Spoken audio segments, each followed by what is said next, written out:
Harrie Smolders, what a crazy, crazy weekend, and maybe more so night you have had. Talk to me about how this night went up and down, up and down. How many times? Yeah, it went from being the leader to, you know, possible not the second, third maybe in the championship, and then at the end, I'm very happy that I'm crowned anyway. Let's talk about round one, because the fence went down. We could see that you were disappointed.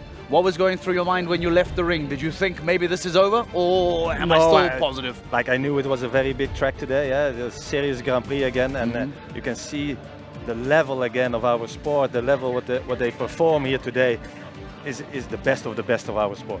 What we really enjoyed was watching you and Michael in the course walk together, because I know you two have known each other for a very long time. It's great to see you share that space.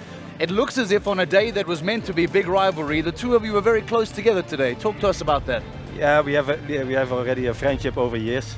We're very close actually. Even on a night like tonight? Yeah, because it's like we know each other that well that we can tell our ideas about the course, but it is how you execute them, you know. And we know we go there as an individual, and then we perform at our best, but we can share our thoughts before, that's no problem. He had a lot more to do tonight to win. He had to finish first or second. When you saw him go clear in round one, again, the same question as to your fault in round one. Did you start to think maybe this is leaning towards your friend? Yeah, I mean, if anybody was allowed to win, and it was him for me. Yeah.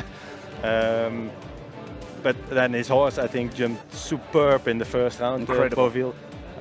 Probably he was a little reserved in the jump off. There was still no clear, but he had a few very, very good combinations behind him. We talked a lot about Jurikas jumping both GCR rounds and jumping around today.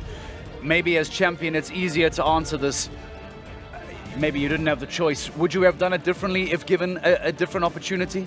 I would have loved a day off in the middle probably. That would have helped me maybe a little bit, but okay, no excuses. And we were in a position yesterday with the team that I had to ride my best horse here in both rounds. So now an LGCT champion for the first time since 2017, I think it is. It feels like it's been coming for a long, long time. What made this season give you just that little bit extra that got you over the line? I think my consistency is of a very high level throughout the whole season. I think if you can win the overall, that shows your horsemanship with several different horses. You perform all year round, different surfaces, different sizes of rings, and this is like the top of our sport. We've seen again today the level is incredibly high, and then to be crowned as overall, that is another marker in my career. It's also very demanding for you as a human being, correct? We think back to Peter Fredriksson in 2021. You could see by the end of the season, you have to give so much to remain in contention all season long. Ben Mayer last year, for you this year. Talk to us about how much energy it requires, because you must come to all of your best Grand Prix. You have to perform. You cannot stay at home. That must be very demanding on your body as well. Yeah, we are focusing, of course, on those global shows, and but it's for any sporter. Like now, I'm crowned, but also all the other competitors. They live every day. They live 8 days a week for our sport, for our horses, and thanks to our families, our sponsors, our owners, and that we can. And all my team, I must be thankful to them.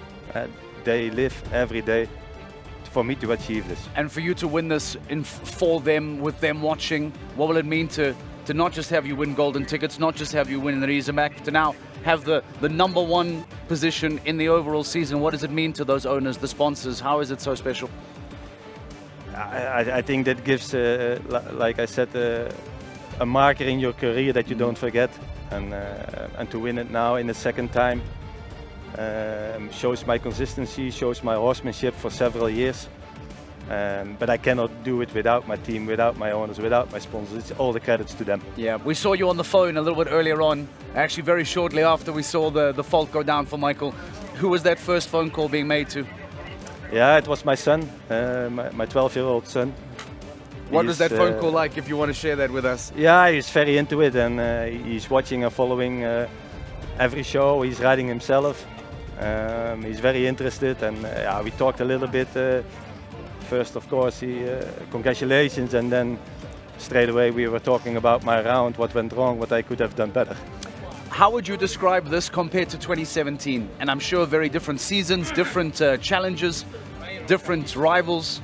How would you compare that victory to what you've done this year? Yeah, then I had a different generation of horses.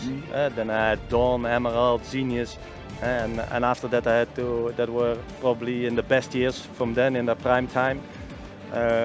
Now I have totally a new string of horses with Urikas, Monaco. And then also with Bingo, who contributed to this overall. I mean, the most grateful I have to be for my horses. They live also for the sport. They live. Yeah. They work, their energy, they give to me, and that makes me feel very proud if when I can make my horses also feel happy, bring them in the best conditions to those shows, and at the end it's all the credits to them. They are the heroes. We've talked a lot over the last few weeks about the fact that you have the ability to, when they are fit, to wake up and choose Monaco, to choose Bingo, to choose Urikas. The form that you are in, with the horsepower that you have now, that is a very, very bright future for however many seasons to come. I don't know, of course there's business decisions I'm sure that will come, but that tells us that there is a very, very bright next few years to come from the Harrie Smolders camp. Yeah, but to be honest, I think like Monaco is really in his prime. He has the experience, he has the age. I don't know if he will ever have such 2 years as the last 2 years. He's 14, coming 15. I also have Derry Lou, he's coming 16.